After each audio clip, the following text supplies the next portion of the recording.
Hello, I'm Georgie Barrett, tech journalist and broadcaster, and welcome to OneWeb's 8th satellite launch. Yes, today we're bringing you the next stage of OneWeb's inspiring mission to create a better connected world. We are covering the launch from our studio here in London, alongside the Vostochny Cosmodrome in Russia, where preparations are well underway. In the next 30 minutes, we will not only see the launch happen live, but we'll also get to learn more about why this milestone is so important for OneWeb and hear from special guests about the impact connectivity can make in a range of areas. And remember to stay tuned after the big launch moment, as there'll be more to come when we go live to Alaska to reveal the winners of OneWeb's Innovation Challenge. But now let's have a little recap on the story so far. OneWeb has been very busy launching 218 satellites and also testing its network, which will be ready for live service later this year. The ultra-fast internet has speeds of almost 200 megabytes with a latency of less than 70 milliseconds. That's the kind of fast speeds you need for all types of uses, from accessing the cloud to video conferencing to gaming and live streaming football matches. Now, you might think the internet is everywhere these days, but almost half the world's population still lacks access to connectivity, and many struggle with the quality even if they do actually have that access. So that means nearly 4 billion people are affected, as well as all the businesses and services in those communities.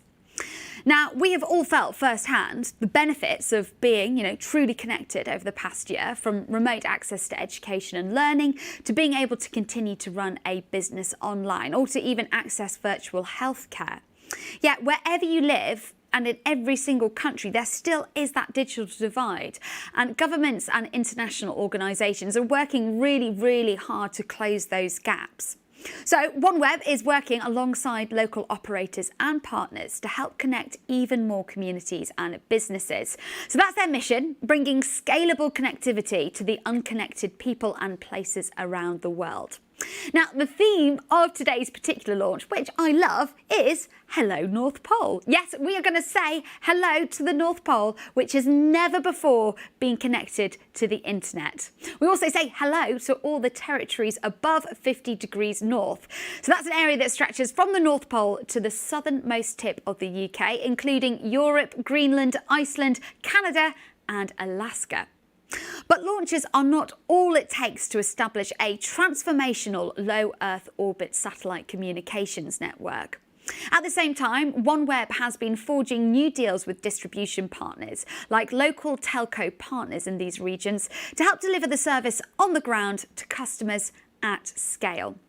Major partners include the Alaska-based Pacific Dataport and BT in the UK. Today, this 8th launch for OneWeb will bring the total number of OneWeb satellites in orbit to 254. Now, that is a really important milestone because that's the number of satellites required for OneWeb to launch its service to customers later this year. So if you are watching or joining us from Canada, Northern Europe or Alaska, your area is going to be first to access a OneWeb service. Right, as we are less than 20 minutes to liftoff, let's check in on the preparations, which are now well underway. Let's speak to the flight desk in France to join Arianespace Chief Brand and Communications Director, Gregory Gavroy, for an update on the preparations. Gregory, how's it all going? Yes, good afternoon, Georgie. So I'm standing here. I'm with the team. We're 15 miles, 25 kilometers south of Paris. And I wish you welcome everyone to Arianespace Headquarters Remote Control Center. Well, it's great to be joining you. Now, this is the 4th OneWeb launch of the year and the 8th overall. Can you just tell us a little bit about the specifics of this afternoon's launch? What have we got to look forward to? Yes. So welcome on board, everyone, for this 3-hour, 51-minute flight. Our destination today is the low Earth orbit, precisely at 1,200 kilometers from the surface of the Earth. So today, 1 month after the last launch we did for OneWeb, Soyuz will once again place 36 more satellites there, bringing the total fleet, you say that, to 254 satellites. Also, the configuration of this mission will be the same than the previous one, we understand this is a very special flight for OneWeb team. Today, once ST33, the code name for today's launch, is a success, Arianespace will have put into orbit enough satellites, allowing OneWeb to deliver connectivity services. You mentioned it, Georgie, in North Canada, in the UK, in Northern Europe, or Alaska and Arctic regions by the year end. The team Arianespace is on your side, OneWeb colleagues, to pass that big step. I know. Can I just say, I'm so excited that we're going to be delivering internet to the North Pole. I'm not sure if I'll ever make it to the North Pole, but if I do and I use internet, I'll be thinking of OneWeb. But Gregory, of course, to achieve something like this, you have to have a huge amount of international cooperation, don't you? Yeah, it is. This moment is a fruit of many months of teamwork all around the globe.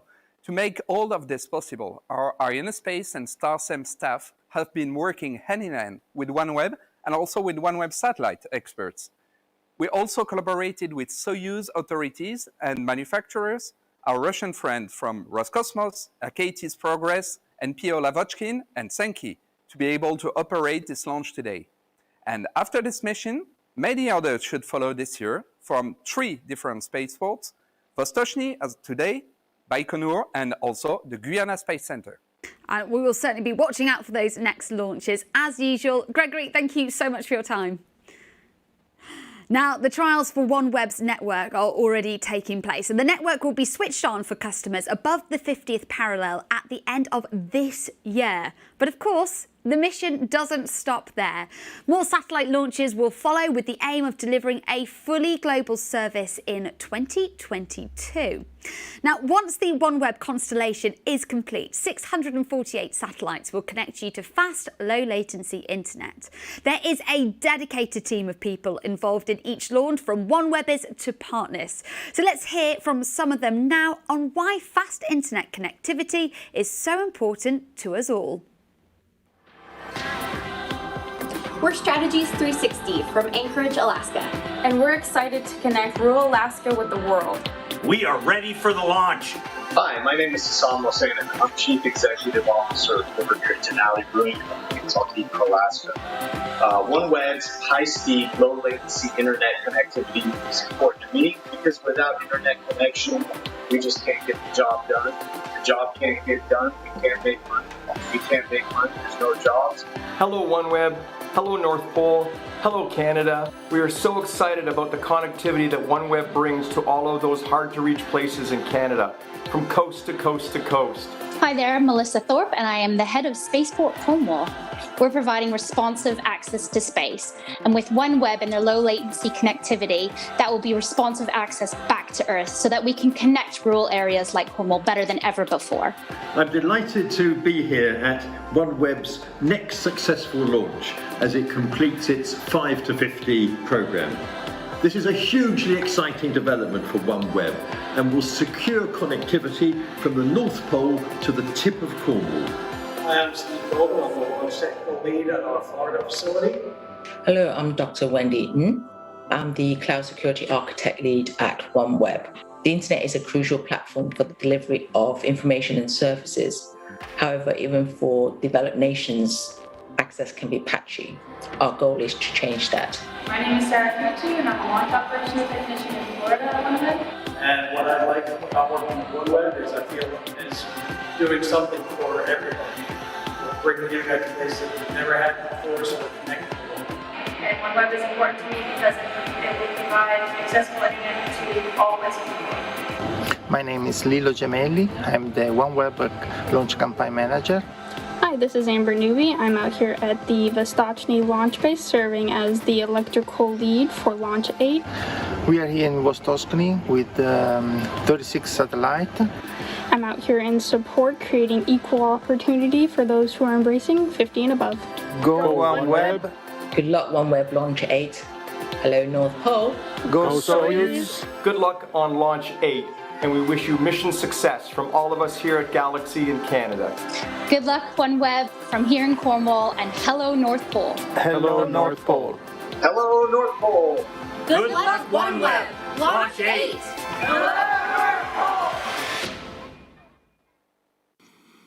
Well, thank you to all of our contributors. It just really brings home just how passionate people feel about OneWeb's mission. Now, earlier in the show, I mentioned some of the people that will benefit from the initial OneWeb service switch on, which is going to be taking place later this year.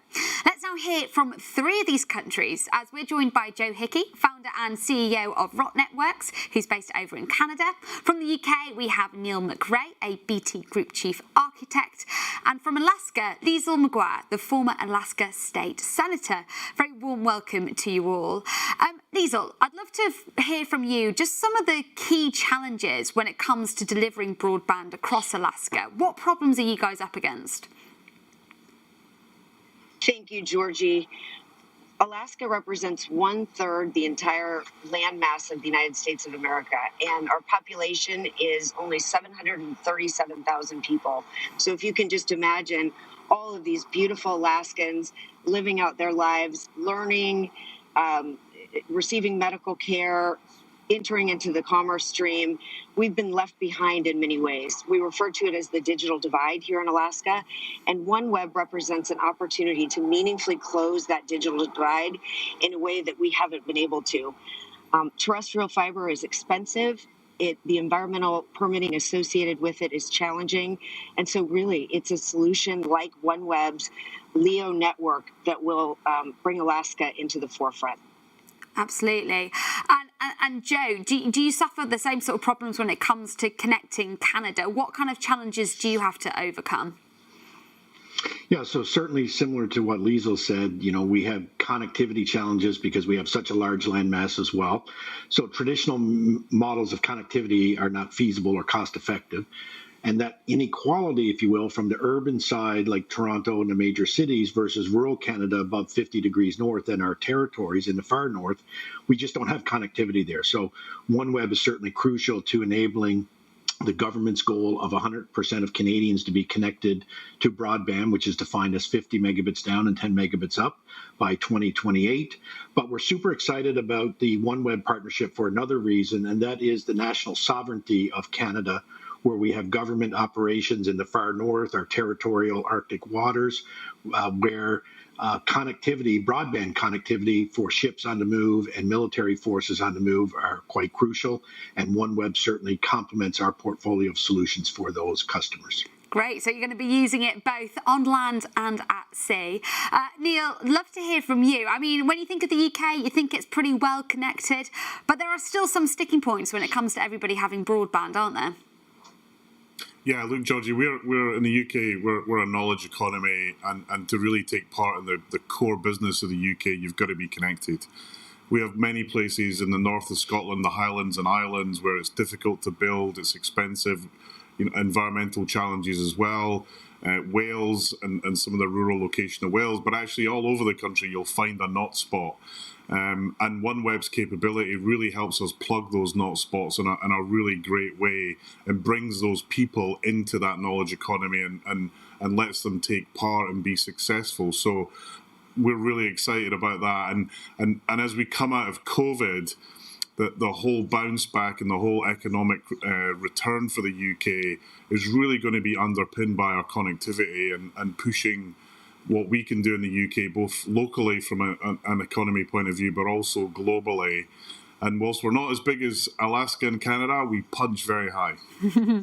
We certainly do pack a punch, don't we? Well, listen, that's all we have time for. Thank you so much, Liesl, Joe and Neil, for joining us today. Okay, it's nearly time for liftoff, so let's bring in our OneWeb Launch expert, Vice President for Space Infrastructure Development, Maurizio Vanotti. Welcome, Maurizio. So great to have you back again. Let me start by asking you, how are preparations going for the OneWeb team? Thanks, Georgie. Over the last few hours, the Satellite Operations Center, the SOC as we call it, has performed a series of checks. At T-4 hours, we've done final check with the telemetry and telecommand ground stations that will acquire the satellites after the separation from the upper stage. At T-45 minutes, the SOC team has given the final go for launch. The battery status has been monitored throughout this period of time, and right now our 36 satellites are warm and cozy inside the fairing of the top of the Soyuz rocket. Okay, so far everything is looking good, which I'm very pleased to hear. Now let's welcome our launch expert, Vincent Bordel, who is Arianespace's Advanced Studies Director. Vincent, great to see you again. How's it all going at your end? Hi, Georgie, and hello, everybody. So very happy to be with you today for this new OneWeb mission with Soyuz. So far, final ops in Vostochny are running as expected, and the Soyuz is ready for launch. Brilliant stuff. Now, earlier this week, the rocket was actually rolled into position for launch. Can you talk us through that process? How do you get it prepared?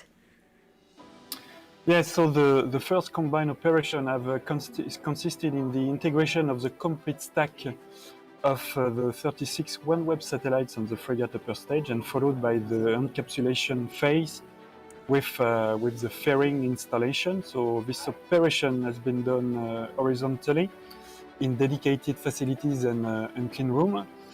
Then this upper composite has been transferred to the launcher integration building, where it has been integrated and finally prepared on top of the Soyuz 3 stage. So first integration on top of the Soyuz third stage, and then the complete integration of the launcher.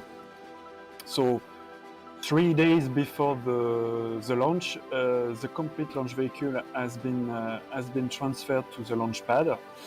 So it is an operation performed by train, as you can see on the video. And once arrived on the launch pad, so the launch vehicle has been vertically tilted, and the mobile gantry has been safely installed around the launcher. So after completion of this installation, so the launch pad operation have then been initiated with line connections, with setup and different verifications. So the countdown and dress rehearsal have finally been run successfully at day D-2, that is to say 2 days before the launch, 2 days before today.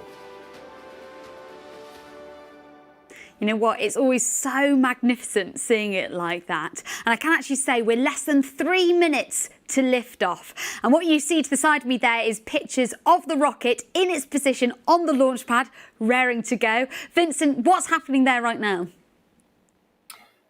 So the beginning of the launch vehicle final automatic sequence has been initiated manually at A0 minus 5 minutes, so with a turn of key in start position. So it is a famous operation called Kluch na start in Russian, so that is to say key on start.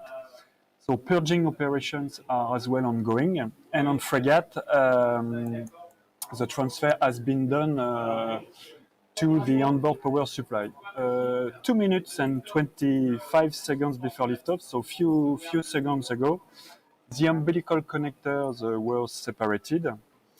And before this disconnection, the communication between the ground and the launcher upper part were provided by these electrical links. And in the meantime, there is a pressurization of the Soyuz 3 stage tanks.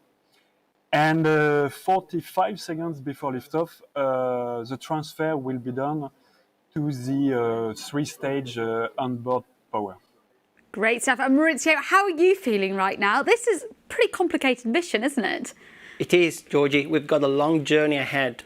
The satellites right now are inside the fairing, and they're going to be released in the predetermined sequence, but not all at once.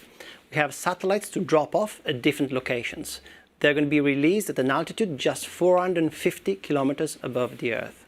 Once satellites are released, the onboard computer wakes them up and communicates with the team at our Satellites Operations Center. Then the satellites make their own way to their operation altitude at 1200 kilometers in an upward spiral. It's a complex mission for Soyuz, and that will be completed in just under 4 hours.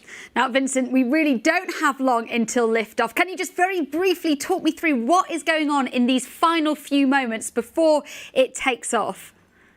Yes, so the ignition sequence, there will be a progressive increasing of the thrust level. So in order to check that the engines work nominally, so first there will be the ignition itself. 16 seconds before liftoff. Oh, let me interrupt you there, because we've just seen the infrastructure has just moved off, which means they're going into those final few stages before liftoff. They're going to be working through those various thrust levels, and I'm sure very shortly we will see the blaze light up as there's going to be some smoke gathering around it. Maurizio, this is the moment, isn't it? Look, you can start to see the smoke there. Yes, and there's the blaze. Oh, this is exciting. This is phenomenal. It is amazing. And at any moment now, those thrust levels work through. And our picture there, can we see it take off? Can we got confirmation? And there we have it. Yes, we have liftoff of OneWeb Launch 8. Look at it go in that fantastic setting. It's almost sort of looking glowing red out there, isn't it, Maurizio? Maurizio, tell me, how are you feeling? Well, it's so exciting. This is the pinnacle, of the effort of the entire OneWeb team and our partners, from design engineers, commercial, human resources, legal, assembly in Florida, the team at the launch site. It's a fantastic teamwork. And let's see, the next how the next stages are going. Right now, we are in the ascent phase, so the boosters are doing all the work, pushing up against the Earth's gravity, and they will burn in just under 2 minutes. Precisely 1 minute and 58 seconds. Well, you can see that it's becoming increasingly like a little dot in the distance as we say goodbye to it on Earth. How fast is it going right now? So, as you've seen, it's been a fantastic scene, with the sunset in the background, all the red background, very, very scenographic. So the rocket now is increasing its speed, and right now the satellites are experiencing a constant acceleration. It's about 4G, which is similar to riding an extreme white-knuckle roller coaster. We are launching in plane 1 of our constellation today, and there's still a long way to go. So as we said, 4 hours journey before all the 36 satellites are released. Okay, so we're not there quite yet. Vincent, can you explain how are you getting information from the rocket? Yes, Georgie, so indeed we are getting the information from the teams in the CVI. So CVI in French, it is the Control Visual Immédiat. So this operational team is tracking the launcher and receive the telemetry data from it. So consequently, the team can confirm when major events have occurred during the flight. Okay, well, we have had a successful liftoff, but this is just the start of the journey. What happens next, Maurizio? So we're looking forward to receiving confirmation of the jetson of the boosters. That will happen after they've burned all the propellant. We don't need any more, and that is all part of our plan of shedding weight. Great. And Vincent, when do we actually reach maximum acceleration, and why is that really important? Yes, so we have the maximum acceleration level at the end of the first stage flight phase. So this first stage of the launch vehicle consists in 4 boosters around the core, the central core, so 45 tons each, and each powered by one RD 107, A engine, producing a total thrust of 340 tons at liftoff. Great. And I know that there's now moving into the fairing separation. So that's 30 seconds, Maurizio, until that happens. Can you talk us through what we can expect when that takes place? Yes, we're just literally a few seconds away. Right now, there are 36 OneWeb satellites that are sitting at the top of the Soyuz launcher. The fairing is protecting them as a shield in these initial phases of the ascent. The fairing has several jobs. Most notably, it's protecting the satellites from severe conditions of the launch and atmosphere. Right, and I can just say that actually we have got confirmation that the fairing separation has happened. So this has already taken place. You could see that in the image as well. So there's also acoustic vibration at liftoff, friction when the launcher is flying through the dense part of the atmosphere at very high speed. At present altitude, there's no more atmosphere. So we don't need to maintain the fairing on the launcher to protect the satellites. The launcher is liberated once again from dead weight. And for the first time, if we could be there, we'd be able to see our satellites. The satellites are attached to a central dispenser in a configuration that resembles a corn kernel. in a shape that looks like a truncated pyramid. And that is the configuration that maximizes the number of satellites inside the fairing itself. So we are now at the end of the second stage phase, right, Georgie? So we're at the end of the second stage. We're about to go into the next stage. Is that right? Vincent, can you talk to us a little bit about what is happening there? Yes, so the second stage will be separated in few seconds, and it will be the turn of the third stage to burn. So this third stage is powered by one early 124 engine, producing a thrust of 30 tons. And this third stage will burn from approximately 4 minutes and 30 seconds. And Vincent, can you confirm that the second stage has been done? Yes, and I confirm that the third stage has been ignited successfully, yes. Fabulous. Okay, so as we sort of wait for that second burn of over 4 minutes, can you talk us through what we can expect for the remainder of the mission? Yeah, so the today's mission of the Soyuz started with the 4 booster phase for a duration of two minutes. And after their separation, the second stage of the launcher took the range during less than 3 minutes. So the fairing is then jettisoned. A few seconds before separation of the core stage, the third stage is ignited and the central core is then separated. 9 minutes and 22 seconds after liftoff, the third stage is separated from the nose module. So the nose module includes the frigate upper stage, the dispenser, and the 36 OneWeb satellites. The frigate upper stage mission will start with a first ignition of its main engine in order to reach the intermediate transfer orbit, followed by a long ballistic phase. A second ignition will be performed for circularization and injection into the satellite separation orbit. And the satellite release sequence will start with first the separation of the 4 satellites integrated on the top conical part of the dispenser, and then successive separation of the 32 satellites integrated on the cylindrical part of the dispenser from the top row to the bottom row, and 4 satellites at once. So as illustrated on the 3D animation, it means that 9 separation events are necessary for the complete release of the 36 satellites. And between each separation event, the sequence is identical, so 19 minutes, which consist in a series of maneuvers. First, a tilting of the nose module, then a boost of the frigate attitude control system with a very small delta V during few seconds in order to ensure enough distance between the satellites and then avoid any collision. Then a new tilting of the nose module to the required orientation for the satellite separation, and then the separation ordered by the frigate upper stage. It is a smooth separation ensured by relaxation of specific separation spring. So the end of this complex release occurs a little bit less than 4 hours after the liftoff, with the 9th and the last satellite separation. Great. Thanks so much, Vincent. Really great to get that overview of what kind of journey awaits the OneWeb satellites. Now, Maurizio, we've discussed stage 1 and stage 2. Can you tell us what is next? Well, launch phases are always extremely exciting, and now we're looking forward to confirming stage 3 separation. While we're waiting for that, let's also take a moment to highlight that we are in the process of deploying our ground network infrastructure, the key elements of which are the satellite access portals. They are distributed in a network across the globe that will enable commercial service introduction and continuous connectivity at latitudes higher than 50 degrees north by the end of 2021. But now we're coming closer to the frigate ignition. Great. So, Vincent, let's get back to you. Have you got any updates on the progress so far? Yes, so we are in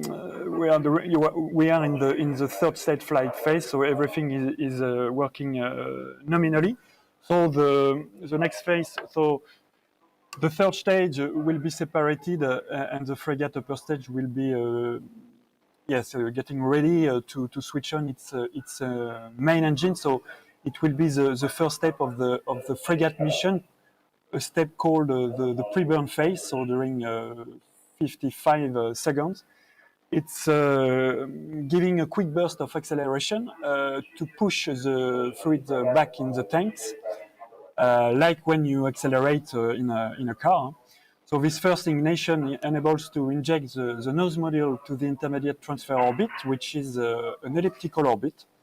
And the duration of this boost is just over 5 minutes. So I can confirm the cutoff now of the Soyuz third stage. And we will be able to confirm the frigate, the first frigate ignition in few seconds. Brilliant. So it's all going to plan. Maurizio, talk us through what's going to happen next. Well, Georgie, the next phase of the journey is about to start. The frigate is really the smartest part of the rocket with its own brain, and it will execute a series of separations, as explained by Vincent. It's like a school bus drop-off, as it will release 4 satellites per stop in a series of 9 separations in total. And note that our celestial bus has only 1 gear, and as after each drop-off it becomes lighter, the frigate will have to fire its engine for a shorter period of time after each separation.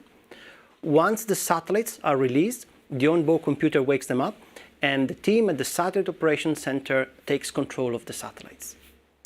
And from there, I guess you guys will be one step closer to getting that 24/7 connectivity to the likes of Alaska and those other countries which are 50 degrees north. Yes, absolutely. And speaking of Alaska, I'm now joined by Chuck Schumann, a friend, founder and CEO of Pacific Dataport, one of OneWeb's first distribution partners. We're going to discuss how important connectivity is for Alaska. Hi, Chuck. Thank you for getting up so early and for talking with us today. This launch must be very important for you, for your long-term vision to provide connectivity across Alaska, isn't it? Good morning, Maurizio. Yes, so it's a beautiful morning here. Sun's just coming up over the Chugach Mountains behind me, and I had to get up for this launch. This has been a long time coming. We've been working for many years, as you know, to connect Alaska. And so very excited to be here with you. Very exciting day for Alaska and for the North Pole. Thank you for the early start, Chuck. This is your lifetime work. So it's 5 a.m. in the morning where you are right now, and it's inspiring seeing you so passionate. Pacific Dataport has been one of the earliest OneWeb's partners. What does this launch mean for your project and for your vision? Well, for so long, we've had to tell people in Alaska that we didn't have service for them, that we couldn't connect them.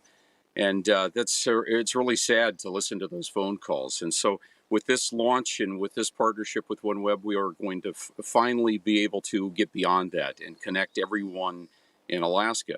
So we won't have to tell people that we can't serve them anymore, or that we don't have capacity to serve them anymore. Everyone in Alaska will be connected. So it's been 5 years in the making, and it's a very exciting day for us to finally see this happen, and for people within the United States, within Alaska, to be connected finally.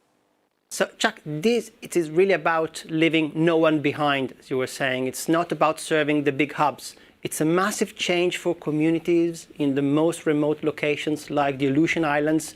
We've been talking about it a lot, you and I. That stretches 1,200 miles westward from the Alaska Peninsula into the Bering Sea. What does it really mean for these small communities?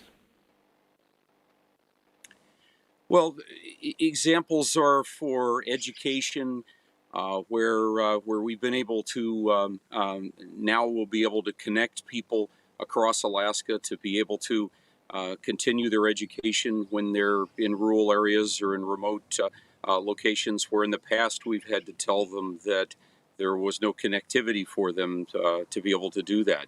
So many things that people in rural Alaska will now be able to do as a result of this connectivity from OneWeb that was not available before. So the partnership is fantastic, and the team has been great to work with, and we're really looking forward now to deploying service and being able to connect everyone. One last question, Chuck. To bring this into context, can you share with us some anecdotes about the disruption that's been enabled by this launch and the impact on these local communities? We're talking about educations and similar examples. I'm having a little bit of a problem hearing the question, Maurizio.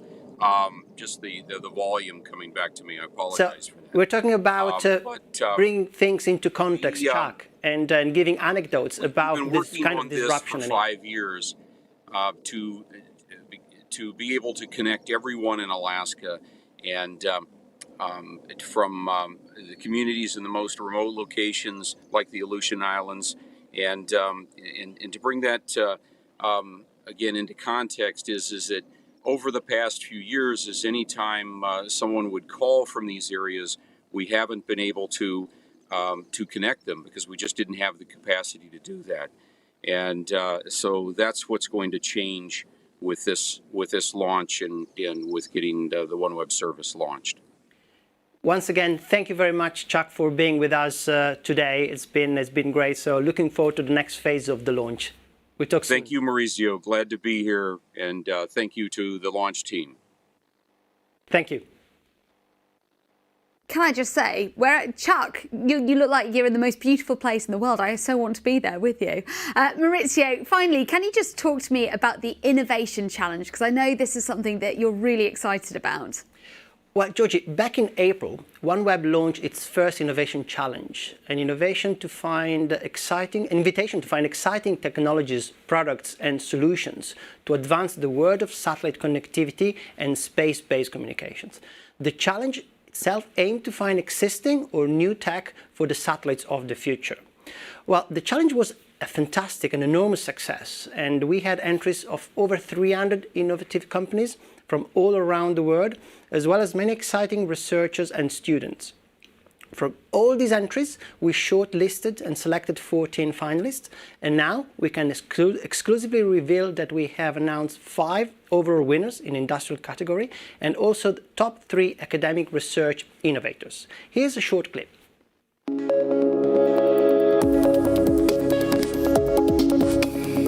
Hi, I'm Valérie Gineste. I'm OneWeb Senior Director of Technology and member of this OneWeb Innovation Challenge 2021. This year's challenge has been a huge success. More than 300 entries from 19 countries in just 6 weeks, from innovators who want to rethink satellite connectivity. OneWeb's Innovation Challenge expected to yield radical new ideas that will benefit customers and community everywhere.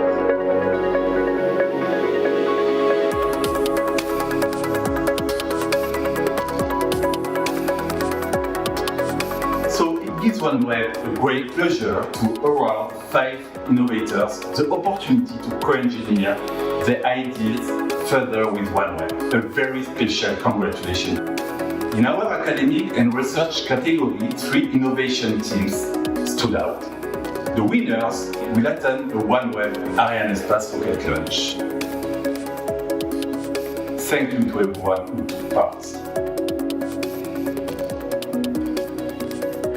Innovation moves fast. More opportunities are coming, so keep up to speed. Sign up to the OneWeb Innovation Program online and be part of the OneWeb Innovation community. Well, a huge congratulations to all the winners and to everyone that entered. Well, that's nearly all we have time for. But before you go, Maurizio, we have received a few questions from our social media channels that I'd love to put towards you, if you don't mind. So the first one comes from Mads Freds. They've asked, you'll significantly increase coverage in the Arctic. Who do you think your main customers will be at first? What difference do you hope to make in the region? And also, why the Arctic first? Well, Georgie, we hope to make a positive impact in the region that can connect people to economic opportunities, healthcare, education, and for maritime industry and others. We hope improved connectivity can lead to more sustainable fishing and shipping that helps safeguard the environment and the natural resources in that particular region. Our business plan is to work through local providers or governments. They are the closest to the needs of the communities and the area, and it's our hope to partner with them to offer our network. The Arctic has remained one of the most challenging regions to connect, and if we can provide connectivity here first, we know we can scale globally. Yeah, start with the trickiest one first. Love that. Okay, the next question comes from Not Stefano 1 on Instagram. And they've asked, after launch, how long does it take for the satellites to become operational? Well, we mentioned we inject our satellites to approximately 450 kilometers above Earth. This is the altitude which we separate from the rocket, from the launch upper stage. And after separation from the launcher, they become live straight away. The own computer wakes them up. And this is when the low Earth operation phase starts. This phase is followed by the satellite commissioning, during which we execute all the necessary health checks. Raising the satellites to their final operational orbit of 1,200 kilometers takes a few months. This is due to the size and the type of thruster we have on board. Once there, at 1,200 kilometers, we will initiate the final commissioning of the communication payload and put the satellite into operation in our constellation. Great, so a couple of months at least. Okay, and then finally, this question has come in via Instagram. Space Sasha have written, how many people work in the OneWeb Mission Control Center? Well, the OneWeb team is working hard all around the world, and the size of the team is changing. In COVID, we've had to adapt to all new ways of working, thinking, and operating our constellation and our satellites. We have satellite operation centers in both London and US in Virginia, and they work jointly in one operation center to operate the satellites. The specific number of operators is constantly evolving to make improvements and introduce more automation, as we have to fly more and more satellites. OneWeb believes we have one of the lowest operator to satellite ratios in the entire satellite operation industry, actually. Oh, that's something to be very proud of. Well, that is where we're going to be leaving the mission for the time being. Thank you so much to Vincent, Maurizio and the entire team at OneWeb and Arianespace for allowing us to join them live and for all their insights. It's been brilliant to see another step in the OneWeb mission and understand the benefits it will bring to us down here on Earth. Now, this mission truly takes an incredible amount of teamwork and collaboration, and it is impressive to see how this dream can come together. Now, it won't be long until we can do it all again, so look out for the Launch 9 details. You can follow this project and look at the mission's progress across the OneWeb social media channels. But for now, from me and all the team at OneWeb, we want to say hello North Pole, Alaska, Canada, Greenland, and hello to all the countries above the 50th parallel. Thank you for watching and goodbye.